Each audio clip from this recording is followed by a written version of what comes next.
नमस्कार। प्रभास साक्षी न्यूज नाटक और आप सभी का स्वागत है। विपक्षी दलों ने इंडिया नामक गठबंधन बनाकर नारा दिया था कि जीतेगा इंडिया। विपक्षी दलों ने केंद्र की सत्ता से मोदी सरकार को उखाड़ फेंकने का दम भरते हुए कहा था कि हम 400 सीटों पर बीजेपी के खिलाफ एक उम्मीदवार उतारेंगे ताकि बीजेपी को हराया जा सके। विपक्षी दलों ने दावा किया था कि हम सीट बंटवारे के समय बड़ा दिल दिखाएंगे, लेकिन यह सब दावे तब हवा हवाई हो गए जब यह गठबंधन ही भरभरा कर गिर गया। पहले तो इस गठबंधन की नींव रखने वाले नीतीश कुमार ही पलटी मारकर वापस एनडीए के पाले में चले गए। फिर राष्ट्रीय लोकदल ने भी एनडीए का दामन थाम लिया।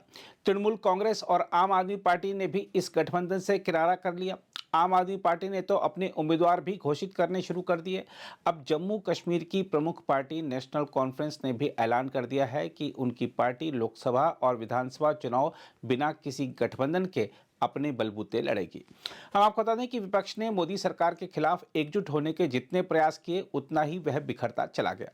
याद कीजिए, जब राष्ट्रपति चुनाव की बात आई थी तब भी विपक्ष एकजुट हुआ था, लेकिन ऐन मौके पर सारे बड़े नेता चुनाव लड़ने से पीछे हट गए थे और यशवंत सिन्हा को आगे कर दिया था। ऐसा ही हाल उपराष्ट्रपति चुनाव के दौरान भी देखने को मिला था, जब विपक्षी एकजुटता ऐन चुनाव से पहले बिखर गई और कोई सशक्त उम्मीदवार देने की बजाय पूर्व राज्यपाल मार्गरेट अल्वा को मैदान में उतार दिया गया था। यही हाल लोकसभा चुनाव से पहले भी देखने को मिल रहा है। प्रधानमंत्री पद के अलावा गठबंधन के संयोजक के पद के लिए भी इतने दावेदार थे कि बात बन ही नहीं पाई। यह गठबंधन सिर्फ नाम और नारा तय करने के बाद ही बिखर गया। विपक्षी गठबंधन की एक प्रमुख पार्टी एनसीपी भी टूट चुकी है और इसका बड़ा भाग एनडीए के खाते में, जबकि छोटा टुकड़ा विपक्ष के पास बचा है। इसके अलावा चुनाव सिर पर होने के बावजूद राहुल गांधी को दिल्ली में सीट बंटवारे पर चर्चा करने के बजाय दूसरे प्रदेशों में घूमते देख फारूक अब्दुल्ला का माथा भी ठनक गया है और उन्होंने भी एक तरह से इस गठबंधन से किनारा कर लिया है। रियासत और पार्लियामेंट्री इलेक्शन मुझे लगता है इकट्ठे होंगे। What about seat sharing? कल शायद उमर अब्दुल्ला इंडिया अलायंस के हवाले से शायद बात कर रहे थे। देखिए, जहां तक सीट शेयरिंग का सवाल है, मैं एक चीज आपको क्लियर करना चाहता हूं। नेशनल कॉन्फ्रेंस अपने बलबूते पर लड़ेगी, इसमें कोई दो राय नहीं है। वहीं बीजेपी ने विपक्षी गठबंधन की इस हालत पर तंज कसते हुए कहा है कि यह तो होना ही था, क्योंकि सत्ता स्वार्थ के लिए सब इकट्ठा हुए थे। इसे कहते हैं राहुल गांधी इफेक्ट।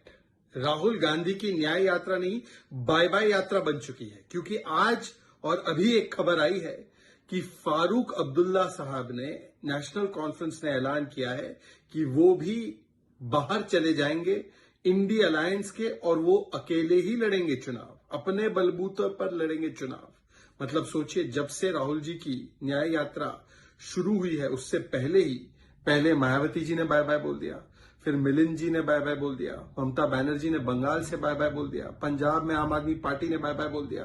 कल हमने देखा है कि कैसे आम आदमी पार्टी ने दिल्ली में भी एक सीट ऑफर करके छोड़ दिया है, उत्तर प्रदेश में भी कुछ सीटें देकर छोड़ दिया गया है, महाराष्ट्र में भी संजय बनाम संजय चल रहा है, केरला में भी लेफ्ट जो कह रहा है कि राहुल गांधी वायनाड छोड़ दे, और अब नेशनल कॉन्फ्रेंस कह रही है बाय बाय।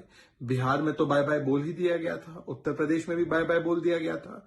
तो कुल मिलाकर, चाहे वो कांग्रेस के कोई साथी हो, चाहे वो कांग्रेस के नेता हो अशोक चव्हाण या मिलिंद देवरा जी जैसे, या वो जनता हो, वो सभी लोग राहुल गांधी को बाय बाय बोल रही है। और इसीलिए राहुल जी, न्याय यात्रा छोड़िए, इंडी जोड़ो यात्रा निकालिए। क्योंकि देखिए, एक तरफ तो प्रभु श्री राम के भव्य मंदिर बनने के बाद, उसके अनावरण के बाद लोग जय श्री राम कर रहे हैं, परंतु आपके इंडी गठबंधन का अवैध ढांचा लगातार ढाता जा रहा है और लोग कह रहे हैं राम नाम सत्य है, और कह रहे हैं कि ये तो टुकड़े टुकड़े अलायंस है, टुकड़ों में अलायंस है, मिशन विशन कुछ नहीं है, केवल confusion, contradiction, division, ambition for position है और अपना अपना करप्शन और कमीशन है। अगर आप भी लेना चाहते हैं देश दुनिया की तमाम जानकारी, तो आज ही सब्सक्राइब करें हमारे चैनल को। साथ ही नीचे दिए बेल आइकन को जरूर दबाएं ताकि हर अपडेट आप तक पहुंच सके।